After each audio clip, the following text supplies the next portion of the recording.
Ahora abramos nuestras Biblias nuevamente en Mateo 16 y leamos desde el versículo 13 en adelante. Cuando Jesús llegó a la región de Cesarea de Filipo, preguntó a sus discípulos, ¿quién dice la gente que es el Hijo del Hombre? Ellos respondieron, algunos dicen que eres Juan el Bautista, otros que eres Elías, y otros más que eres Jeremías o uno de los profetas. Entonces él les dijo, ¿y ustedes, quién dicen que soy yo? Simón Pedro respondió, tú eres el Cristo, el Hijo del Dios viviente. Oremos. Padre, venimos delante de ti en el nombre de tu Hijo. Reconocemos que Él es nuestra justicia y que aparte de Él no tenemos parte contigo. Oro, Padre, que hoy recibas gloria para ti mismo y para tu Hijo a través de las cosas que se digan, las cosas que se crean y las obras que se hagan. Señor, ayúdanos este día de una manera en la que sepamos que tú nos has ayudado. En el nombre de Jesús. Amén. Ahora quiero que vean el versículo 13. Cuando Jesús llegó a la región de Cesarea de Filipo, estaba preguntando a sus discípulos. Esto es importante. No es solo una actividad puntual. No es algo que hizo una vez, recibió una respuesta y luego lo dejó de lado. La idea aquí es que volvía una y otra vez preguntando a sus discípulos, ¿quién dice la gente que soy yo? Esto es extremadamente importante. ¿Por qué? Porque todo, lo creas o no, te lo diré de acuerdo con las Escrituras. Todo en tu vida y todo en la eternidad se determina según cómo respondas esta pregunta. ¿Quién dices que soy yo? Ese en sí mismo es el escándalo del cristianismo. Es lo que distingue al cristianismo de todo lo demás. Tienes que responder a esa pregunta. ¿Quién es Él? Ahora, hay algo que necesitas entender sobre las Escrituras, que es extremadamente importante. Algo que necesitas entender sobre la realidad, sobre la verdad misma. ¿Y por qué lo digo de esta manera? Porque hoy, en nuestra cultura, la realidad es cualquier cosa que tú creas que es. Pero eso no es verdad. La realidad o la verdad se define como aquello que es, lo que ciertamente es. Entonces la pregunta no es, ¿quién es Jesús para ti? Esa no es la pregunta. ¿Quién quieres que sea Jesús o quién lo hace ser según tu conveniencia? Esa no es la pregunta. La pregunta es, ¿quién es Jesús? Retrocedamos varios años, varias décadas, cuando yo estaba en la universidad y no era cristiano. No era nada. Agnóstico, nada. Enfadado, nada. Indiferente, sin interés en la religión de ningún tipo. Fui abordado por un joven estudiante que quería hablarme sobre la Biblia, sobre el cristianismo. Mi primera respuesta hacia él fue esta. Yo sé sobre el cristianismo, sé sobre la iglesia. Tengo familiares que son católicos, familiares que son bautistas, familiares que son esto y aquello y toda clase de cosas. Y te puedo decir que no quiero saber nada de la iglesia. Entonces, él me dijo algo que me impactó como una tonelada de ladrillos. Lo dijo de una manera que nadie jamás lo había dicho, y nunca lo olvidaré. Me miró con seriedad en su rostro y dijo, no estoy hablando de la iglesia, no estoy hablando de denominaciones, no te he pedido tu opinión sobre esas cosas. No puedes deslizarte fuera de esto culpando a personas que se llaman a sí mismas hijos de Dios. Solo tengo una pregunta para ti. ¿Quién fue el hombre Jesús de Nazaret? ¿Quién fue él? Con esa seriedad, incliné un poco mi cabeza y murmuré algo como, bueno, ya sabes, él es un buen hombre, un buen hombre. Sí, un buen tipo. No pasó más de unas semanas después cuando me encontré con un viejo autor y erudito inglés llamado C.S. Lewis, quien, nuevamente, dijo algo que me golpeó como una tonelada de ladrillos. Y fue esto. Él lo llamó el dilema trilema, o al menos así lo llaman otros. Y es esto. Cuando hablamos de lógica, no estoy hablando del relativismo extravagante y todo lo demás de nuestra era moderna que dice que no puedes conocer la verdad o que todos tienen la razón. Para serte honesto, amigos, no todos tienen la razón. Aquí están las opciones lógicas. La opción lógica es que alguien tiene la razón y todos los demás están equivocados, o que todos están equivocados. Pero no todos pueden tener la razón, porque todos están diciendo cosas completamente diferentes y contrarias haciendo afirmaciones de verdad contradictorias. Así que eso es algo que debemos reconocer. No puedes simplemente decir, bueno, Jesús tiene la razón para ti. No, Él no tiene razón solo para mí. Él tiene razón o no la tiene, y no hay forma de esquivar esta cuestión. Y eso es lo que C.S. Lewis estaba planteando, y eso fue lo que me confrontó aquel día en esas páginas cuando leí esto. Estas son las opciones con respecto al hombre Jesús de Nazaret. Es un mentiroso. Esa es una opción lógica. Es un mentiroso porque dijo ser el Hijo de Dios, y deliberadamente engañó a las personas para que creyeran que era el Hijo de Dios, o para ser más exactos, Dios el Hijo, Dios en la carne, Dios que se hizo hombre. Ahora, si él dijo eso y no lo creía, y estaba planeando algún tipo de engaño o estafa, era un mentiroso. Y no hay forma de evitarlo. La otra opción es esta, es un lunático. Porque cualquier persona que sinceramente crea que es Dios en la carne y no lo es un lunático. Si vas al parque hoy, entre esta reunión y la boda, y decides caminar por el Parque Bisset y ver el río, y ves a un hombre de pie en un banco del parque gritando, «Yo soy el camino, la verdad y la vida». ¿Qué vas a pensar de él? Oh, yo soy Dios en la carne. O yo soy el creador del universo y el mediador de todas las cosas entre Dios y la creación. ¿Qué vas a pensar de él? Un lunático. Como dijo C.S. Lewis, al nivel de alguien que tiene el cerebro como un huevo escalfado. Es un lunático. Y hay otra opción. Y esta es la más escandalosa y sorprendente de todas las opciones. Que él fue, es y continuará siendo exactamente quien dijo que era. El Hijo del Dios viviente. ¿Ves eso? Entonces, ¿qué te estoy diciendo que hagas? Bueno, no te estoy diciendo lo que tienes que hacer, pero sí te estoy presentando 3 opciones. Sal de este edificio hoy y llámalo un mentiroso descarado. Sal de este edificio hoy y llámalo un lunático, y por favor ten compasión de nosotros, los demás lunáticos que lo seguimos. O la tercera opción, confiesa que Él es Señor. Sé que podrías sentarte conmigo en un debate cara a cara y decirme, no, tengo todo tipo de otras opciones.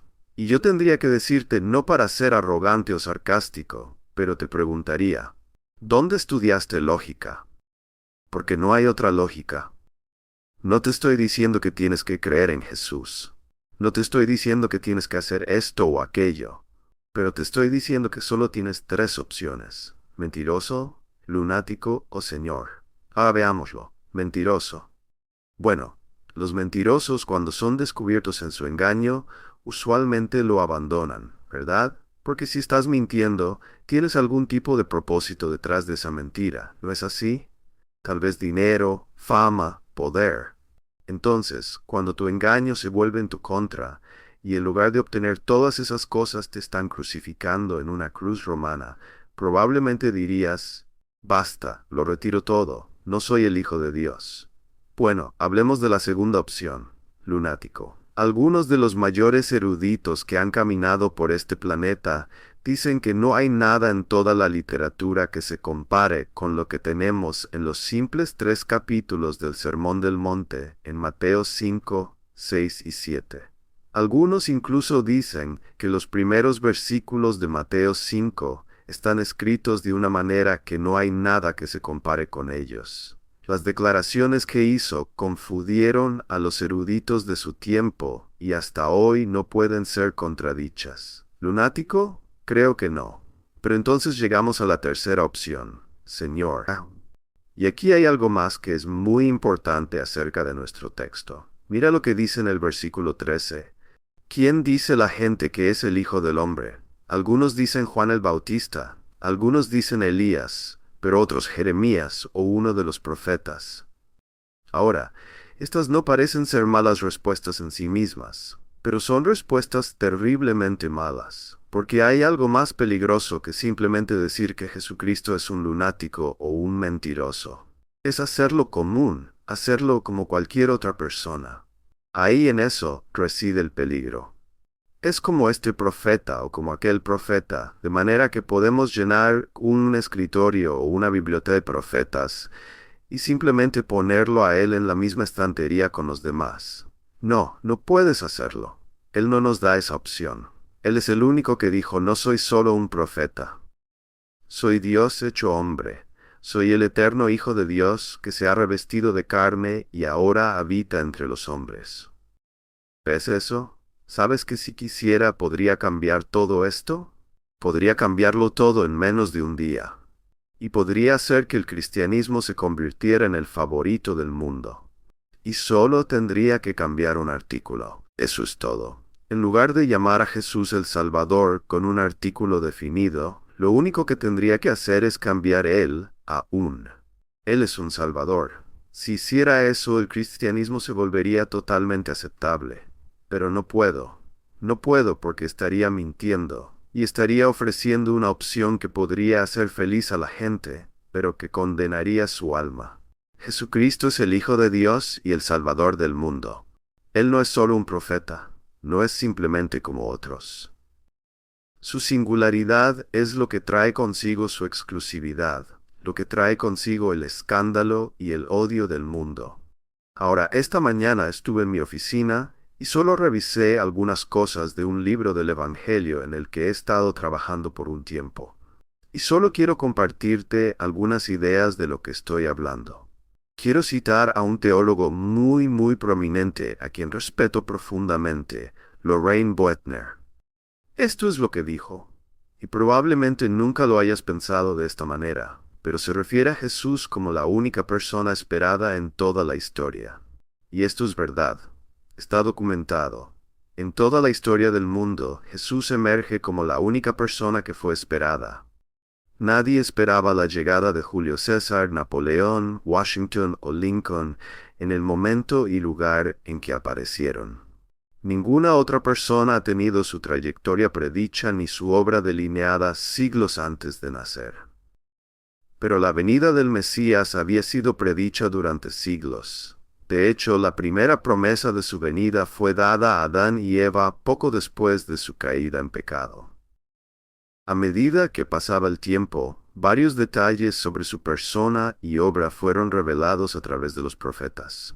Y en el momento en que nació Jesús, había una expectativa general en el mundo judío de que el Mesías pronto aparecería. Incluso el modo de su nacimiento y la ciudad en la que nacería habían sido claramente indicados. Puedes revisar, como yo lo he hecho, cualquier religión del mundo, cualquier llamado fundador, profeta o lo que sea, y verás que simplemente no es el caso. No hay documentos antiguos ni una multiplicidad de profecías que indiquen quién sería, de dónde vendría, cuál sería su linaje, qué haría, qué enseñaría. Pero todas estas cosas se encuentran en la persona de Cristo. Déjame leerte algo del historiador Philip Schaff, que siempre he considerado muy valioso. Es una declaración asombrosa, amo esta declaración. Hablando de Jesús, dice, un carácter tan original, tan completo, tan uniformemente consistente, tan perfecto, tan humano, y sin embargo tan elevado por encima de toda grandeza humana, no puede ser ni un fraude ni una ficción. El poeta, como se ha dicho bien, en este caso sería más grande que el héroe. Se necesitaría más que un Jesús para inventar a un Jesús. Eso muestra lo grandioso que es Él. Ahora, permíteme compartir algo más contigo antes de continuar. Quiero exponer algunos puntos, y no suelo hacer esto, pero quiero repasar algunas pequeñas profecías para indicar este punto tan importante. Y esto lo hacemos a menudo en la evangelización judía. Lo he hecho en Israel, y es lo siguiente. Si Jesús de Nazaret no es el Mesías, entonces todas las promesas en la Biblia con respecto al Mesías han fallado, porque ya no pueden cumplirse. Déjame leerte algunas cosas que he recopilado a lo largo de los años. Primero, escucha esto.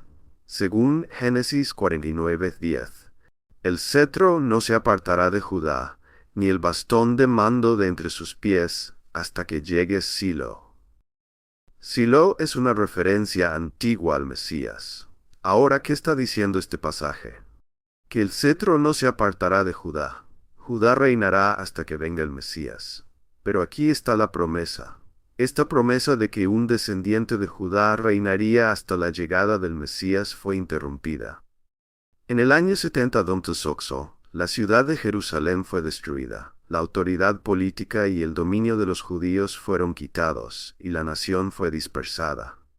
Durante casi 2 milenios, no ha habido un gobernante de la tribu de Judá.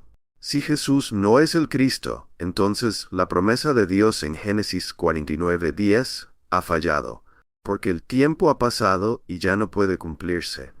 Es una imposibilidad absoluta. Ahora, según Daniel 9:24-27, la ciudad de Jerusalén iba a ser reconstruida en 7 semanas de años, 49 años, después del fin del cautiverio, y el Mesías aparecería 62 semanas de años, 24 años, después de la reconstrucción de Jerusalén. Esta profecía coincide perfectamente con la vida de Jesús.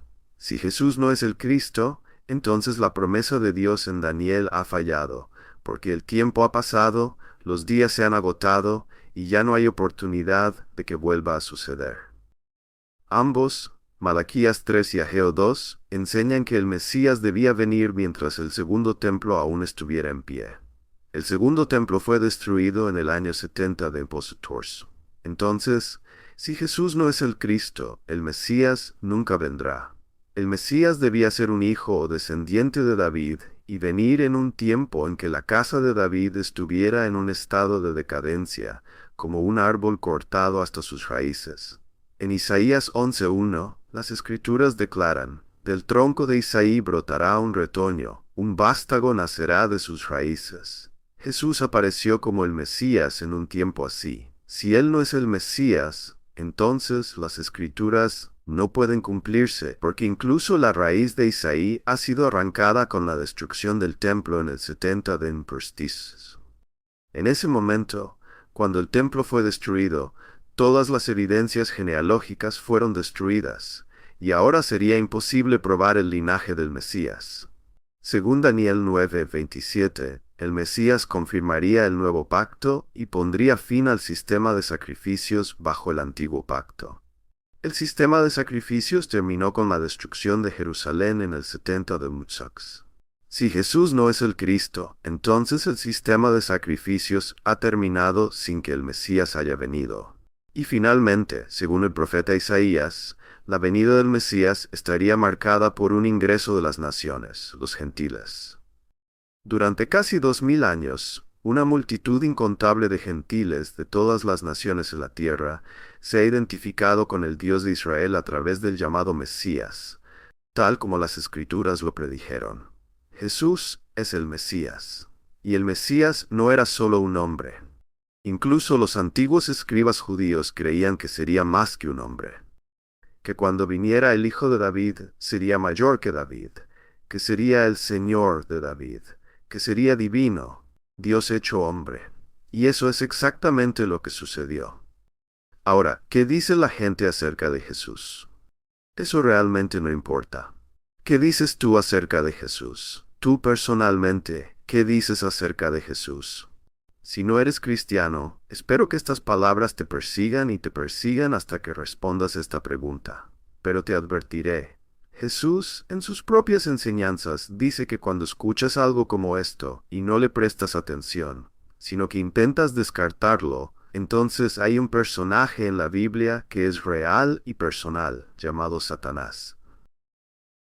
Y cuando alguien escucha algo como esto y no presta atención, Satanás mismo viene y arrebata esa verdad de su corazón para que no vuelvan a pensar en ello.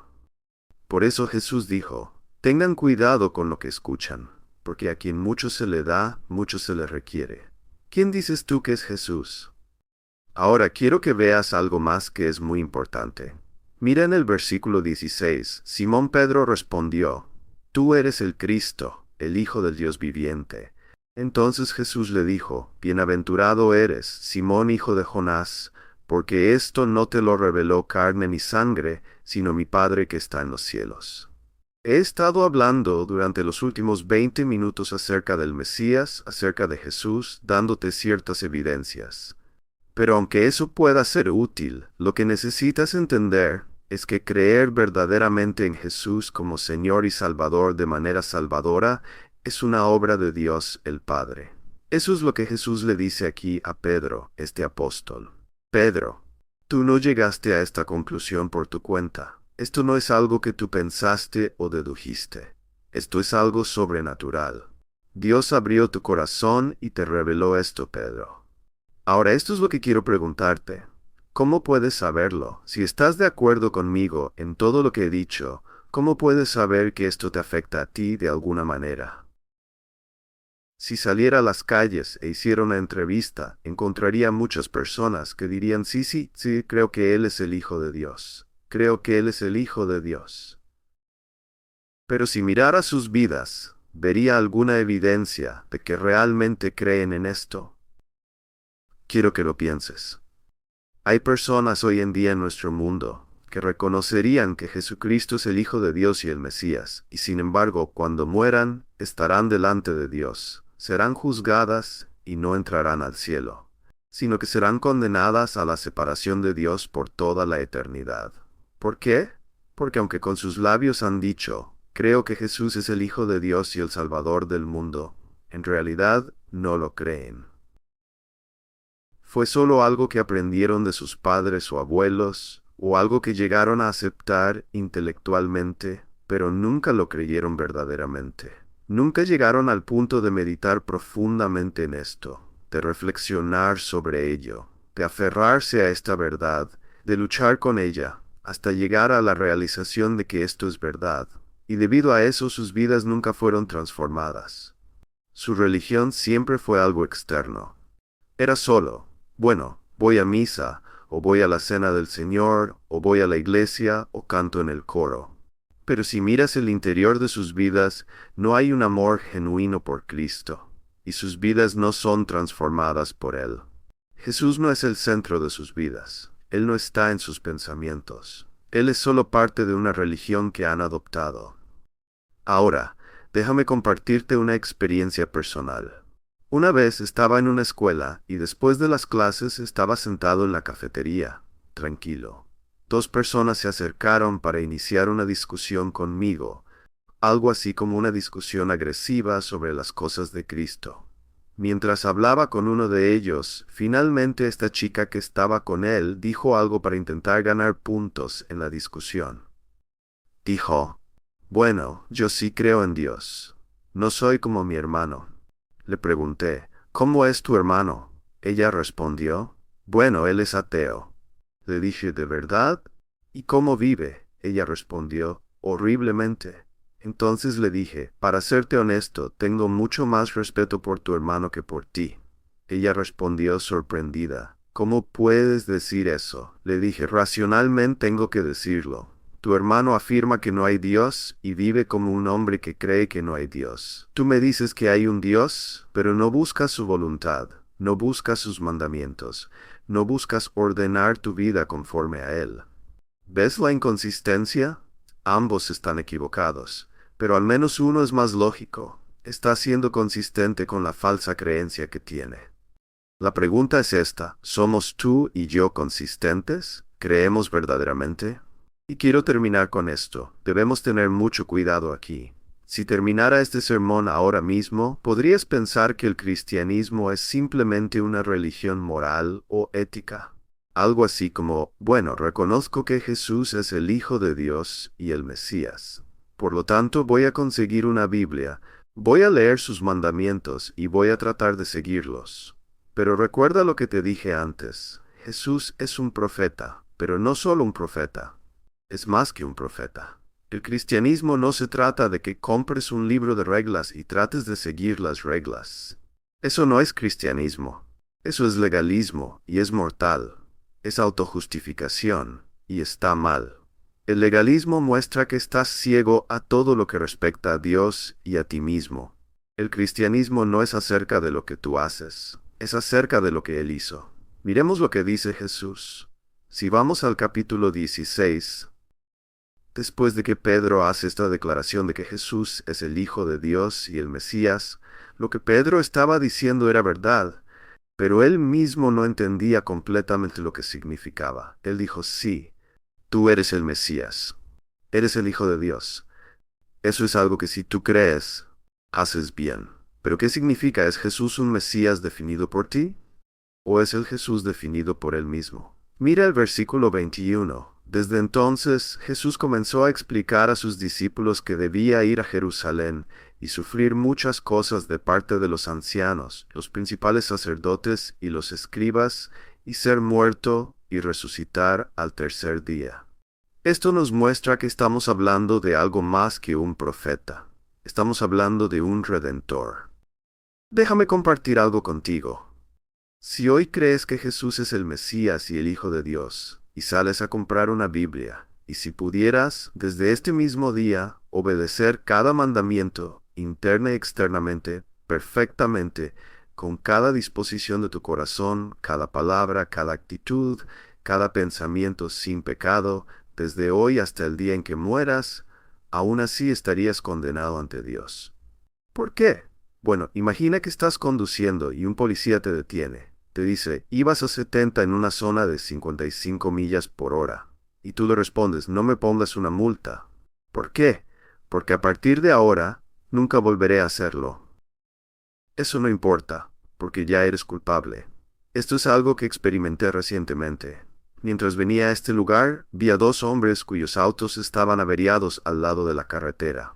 Me detuve para ayudarlos y pude compartirles acerca de Cristo. Eran dos hombres con aspecto bastante rudo, pero les dije, ¿quieren saber algo? Soy un criminal. Un criminal. Y les dije, si muriera ahora, aunque soy pastor, aunque predico, aunque ayudo a huérfanos y hago muchas otras cosas, si muriera basado en eso, iría al infierno. ¿Entienden lo que les digo? Mi única esperanza es la misma esperanza que ustedes tienen. Jesús murió por pecadores. Mi esperanza no es mi capacidad para seguirlo. Mi esperanza no es mi asistencia a la iglesia. Mi esperanza no es ninguna de esas cosas. Mi esperanza es que Jesús murió por pecadores. Y eso es lo que Pedro y los demás discípulos tenían que entender. Ellos pensaban, bueno, Él es el Mesías, el Rey, va a reinar ahora y todos lo seguiremos. El problema es que Pedro era un enemigo de Dios. El problema es que Juan, Pablo y todos los demás apóstoles, y cada persona, incluyéndonos a ti y a mí, hemos quebrantado cada ley que Dios ha dado. Somos enemigos de Dios. Quizás digas, bueno, no soy tan malo. De verdad, si pudiera tomar tu corazón ahora mismo y ponerlo en un DVD para proyectarlo aquí en esta sala, con todo lo que has pensado, incluso algunas de las cosas que tal vez estés pensando ahora acerca de mí, saldrías corriendo de este lugar y nunca volverías a mostrar tu rostro aquí. Has pensado cosas tan oscuras y retorcidas que no podrías compartirlas ni con tu amigo más cercano. Y sin embargo, el Dios que es santo, santo, santo, ve todas esas cosas.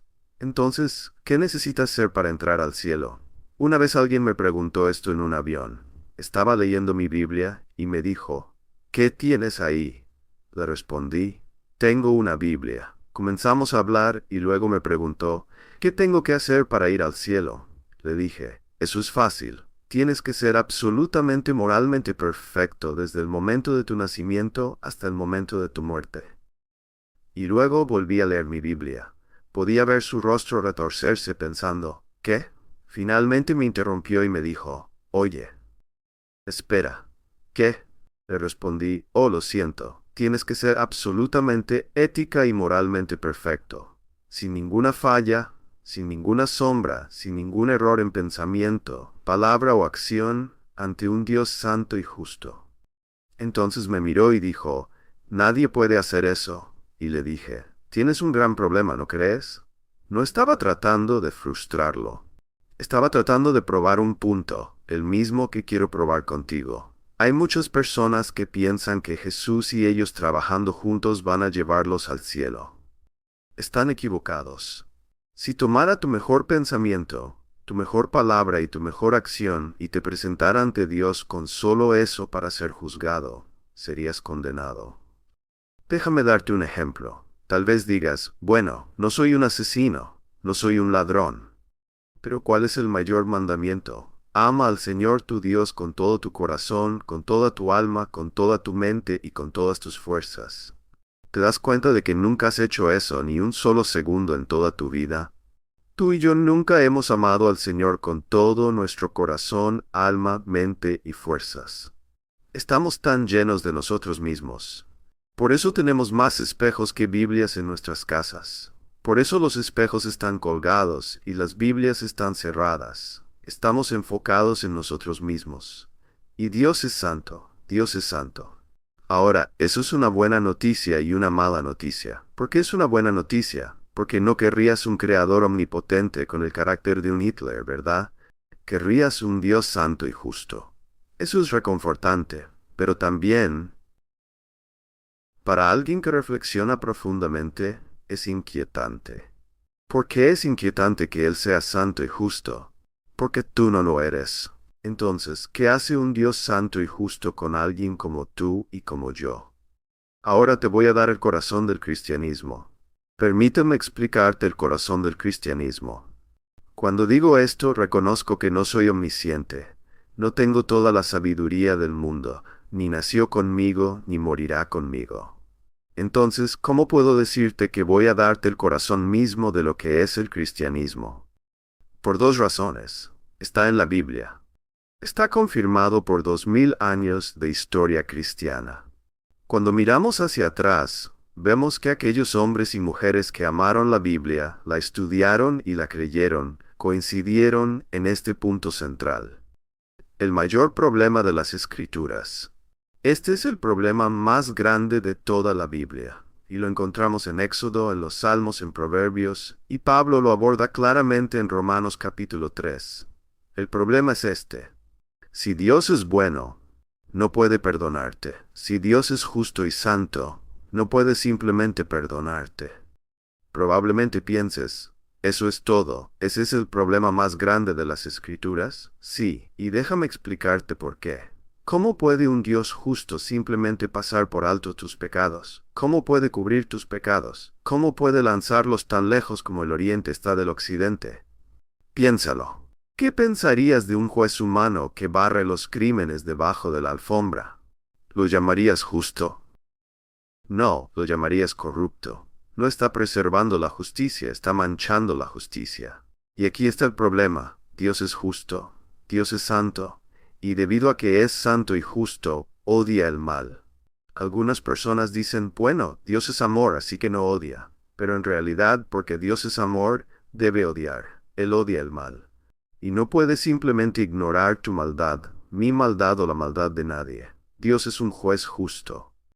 La gran pregunta de la Biblia es esta: ¿cómo puede Dios ser justo y al mismo tiempo perdonar a hombres malvados? ¿Cómo puede hacerlo?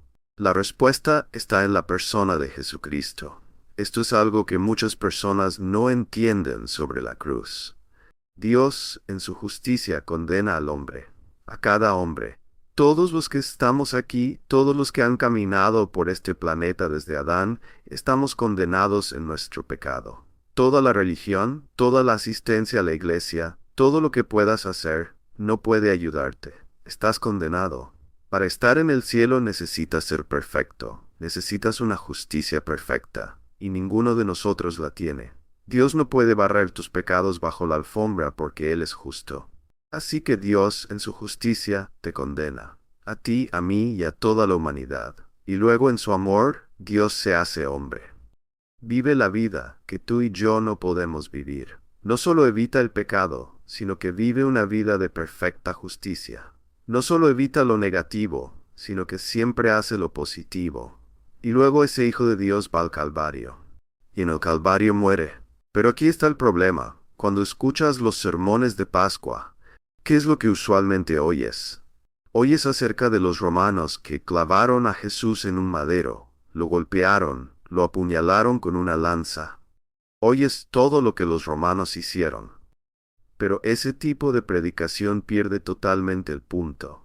No somos salvos de nuestros pecados porque los romanos golpearon y mataron a Jesús. Somos salvos porque cuando Él estaba en el madero, todos sus pecados fueron imputados a Él. Y luego, Dios en el cielo apartó su rostro de su propio Hijo. No porque Dios no pudiera soportar verlo sufrir. No. Dios apartó su rostro porque su Hijo se convirtió en pecado. La separación de Dios que tú y yo deberíamos experimentar por toda la eternidad, el Hijo de Dios la experimentó en esa cruz. Y no solo hubo una retirada de la presencia de Dios que hizo que Jesús gritara, Eli, Eli, lama sabactani, Dios mío, ¿por qué me has desamparado? Sino que también la ira santa de Dios, su odio justo contra tu maldad y la mía, fue derramada sobre su propio Hijo. Como dice el profeta en Isaías 53:10, pero quiso el Señor quebrantarlo, sometiéndolo a padecimiento. A Dios le agradó aplastar al Mesías bajo el peso total de su ira. Ahora piensa en esto. Jesús está en el jardín orando. Pasa de mí esta copa. Pasa de mí esta copa. ¿Crees honestamente que nuestro Salvador tenía miedo de una lanza romana? Cuando Jesús hablaba de la copa, no estaba pensando en los clavos, en los golpes o en la cruz. Estaba pensando en la ira de Dios que sería derramada sobre él. Jesús sudaba gotas de sangre en el jardín porque estaba a punto de experimentar algo que nunca antes había conocido: la separación de la comunión perfecta que siempre había tenido con el Padre. Jesús, quien siempre habitó en el seno del Padre, estaba a punto de cargar con el pecado del mundo y experimentar la plena ira de Dios. Este es el corazón del cristianismo. Jesús murió en tu lugar, cargó con tu pecado, soportó la ira de Dios que tú y yo merecíamos, y nos ofreció su perfecta justicia. Eso es lo que significa ser salvo. Él siempre había sido el Hijo amado, en quien el Padre tenía complacencia. Y en ese árbol, el Padre retiró su presencia de su Hijo, como debería retirarla de nosotros, y luego el Padre aplastó a su Hijo. Eso es lo que estaba en la copa, la ira de Dios Todopoderoso contra cada pecado que hemos cometido. Jesús la bebió completamente, y cuando clamó, consumado es, volcó la copa, y ni una sola gota quedó. La bebió toda, pagó completamente y murió. Y al tercer día resucitó. Por su propio poder, por el poder del Espíritu, por el poder del Padre, Él resucitó. Y Romanos nos dice que esa es la señal de Dios, la vindicación de su Hijo y la prueba de que la muerte que sufrió en el Calvario fue suficiente para pagar por todos tus pecados. Entonces, ¿qué significa creer que Jesús es el Mesías, el Hijo de Dios? No es simplemente decir, amo sus enseñanzas y los sigo.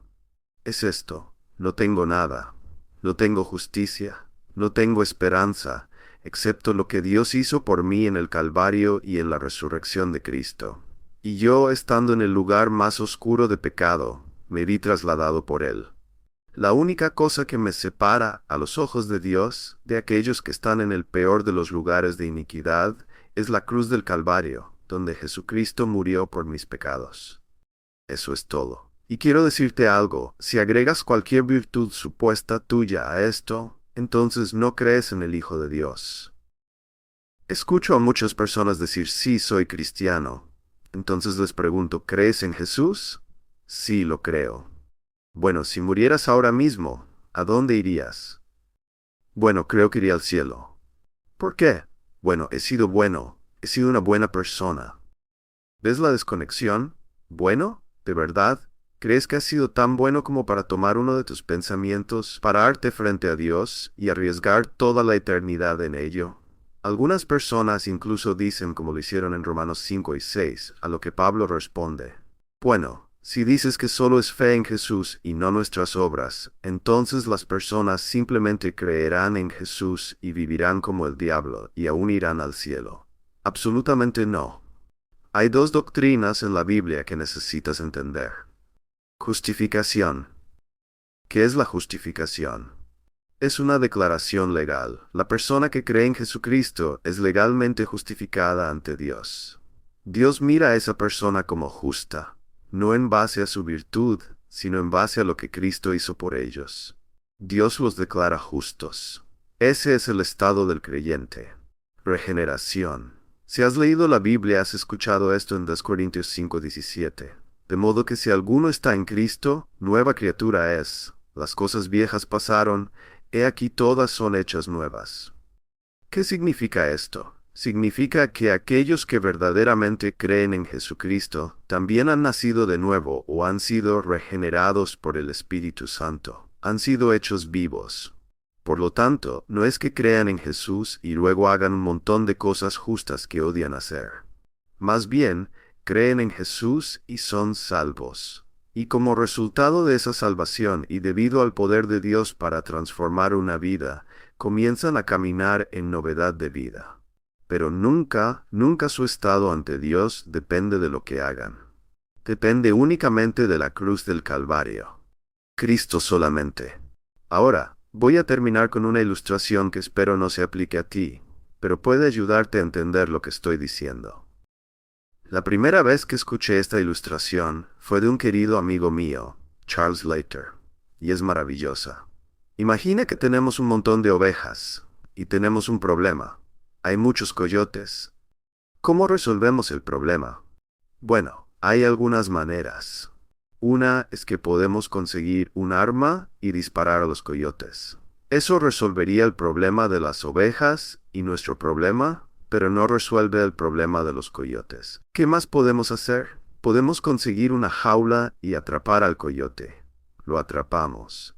Así resolvemos el problema de las ovejas. Resolvemos nuestro problema, pero tampoco hemos resuelto el problema del coyote. Algunas personas podrían decir, bueno, ahora está reformado. No, no lo está. Él simplemente está enjaulado. No está reformado. Camina de un lado a otro en esa jaula, de un lado a otro, queriendo salir. Y si abres esa puerta, va a salir de ahí. ¿Sabes lo que acabo de describir? La religión. Y mucha religión cristiana. Voy a la iglesia. Lo odio, pero voy porque es lo correcto. Hago esto porque es lo correcto, porque tengo que hacerlo. No hay amor genuino por Dios. No hay un deseo verdadero de servirle. Solo una obligación. Eso es legalismo. Eso es religión. Eso es iglesia para muchas personas. Es como el coyote diciendo, ¿por qué no puedo simplemente comer ovejas? Y cada vez que alguien no esté mirando, o cada vez que esa puerta esté abierta, vas a comer ovejas. Vas a pecar porque eso es lo que amas hacer. ¿Qué es el cristianismo? El cristianismo es esto. Dios cambia al coyote en una oveja. Eso es el cristianismo desde adentro. Él cambia su corazón. Toma su corazón de piedra y le da un corazón de carne. Y así es como sabes que te has convertido en un cristiano. No porque hagas una declaración vacía como, sí creo que Jesús es el Hijo de Dios, sino porque algo, como le ocurrió a Pedro, algo más allá de carne y sangre, te sucedió. Dios te mostró que este es su Hijo, y puso en ti un abrumador y nuevo deseo de seguirlo y agradarlo. ¿Lo ves? Déjame darte una explicación sencilla. Yo tengo una naturaleza, tengo una voluntad y tengo actividades, cosas que hago. Si mi corazón ama el mal, mis deseos son para el mal. Las cosas de este mundo, las inmoralidades, las sensualidades, el dinero, todo lo que hay en este mundo. Si eso es lo que mi corazón ama, entonces esos deseos influencian mi voluntad. Y mi voluntad empuja mis actividades. Estoy siendo impulsado por mi voluntad, que a su vez es impulsada por mis deseos malignos y hago el mal. Pero si alguien puede cambiar este corazón mío, de manera que las cosas que antes amaba ahora las odio, y las cosas que antes odiaba, como la justicia, ahora las amo, entonces no hay mucho de qué preocuparse después de eso, porque mis nuevos deseos empujan mi vida en una dirección completamente diferente. Y cuando peco me rompe el corazón, porque mi corazón ha sido hecho nuevo. Déjame darte un ejemplo. Imagina que soy el pastor de una iglesia. Es mi primer domingo, y alguien se acerca y me dice, Hermano Pablo, hay un hombre llamado Bill que no ha venido a la iglesia en 5 años. Está allá en la colina, y no hemos podido hacer que regrese. Es miembro de la iglesia. ¿Podrías ir y hablar con él? Ese es tu trabajo, eres el pastor. Entonces voy, toco la puerta, y ahí está Bill. Bill, le digo, no has estado en la iglesia en 5 años. Estás en lo correcto, predicador, tienes razón. Me he dedicado a otras cosas, simplemente amo las cosas del mundo, pero tienes razón. Necesito hacer lo correcto y volver a la iglesia. Y Bill, he oído que has estado caminando por la ciudad borracho bastante seguido. Tienes razón, predicador. He estado bebiendo mucho. Amo ese viejo licor, pero necesito dejarlo. Necesito hacer lo correcto y volver a la iglesia. Y Bill, también escuché que no has sido muy fiel a tu esposa. Te has ganado cierta reputación. Predicador, me atrapaste ahí. Tienes razón. Me encanta ese estilo de vida, pero necesito dejarlo. Aunque me atraiga, necesito hacer lo correcto y volver a la iglesia. Entonces el próximo domingo Bill aparece en la iglesia y todos dicen, Pastor, esto es increíble, una oveja ha regresado a casa. No, no es cierto. Todos lo miran y dicen, una oveja ha vuelto. No, no ha vuelto una oveja. Un lobo acaba de regresar a la jaula. ¿Te das cuenta de lo que Bill está diciendo? Estás en lo correcto, predicador. Necesito dejar de hacer todas las cosas malas que amo y empezar a hacer todas las cosas buenas que odio para ganar mi entrada al reino de los cielos. Eso es religión. Y eso no es de lo que estamos hablando. Estamos hablando de una vida transformada.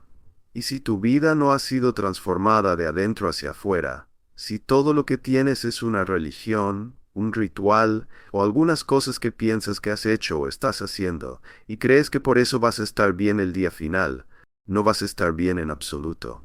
La pregunta es, ¿eres una nueva criatura con nuevos deseos y un nuevo corazón? Entonces, ¿qué deberías hacer? Reconoce tu pecado.